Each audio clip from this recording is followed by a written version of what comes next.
start by talking about what a conservation easement is. So simply put, a conservation easement is an agreement with a landowner, a family, entered into voluntarily by the family, that says, here's what they can do with the property, and those are called reserved rights. So it's very important that a family reserve rights to add a new home or divide the property for their kids or add a horse arena. You know, it's interesting to sit down with a family and get them to think about 200 years from now. Because again, conservation easements run in perpetuity. It's a fascinating concept. Yeah.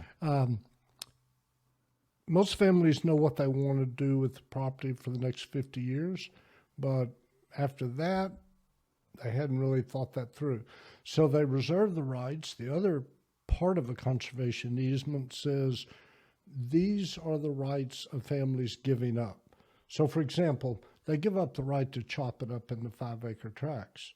We're not opposed to that. It's just not our program. And so how, from that explanation, one of our follow-up questions was, how is that different from national parks or state parks? And I guess that the easements are owned by a family and the parks are owned by the government. Would that be the main difference? Yes, that's correct. Mm-hmm. Yeah, this is private land stewardship is the way we say it. Mm-hmm.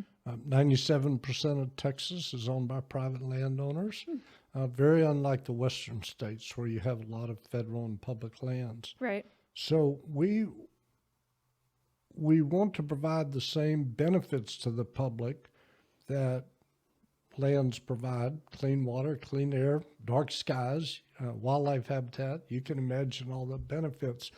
But honestly, sometimes it's a bit challenging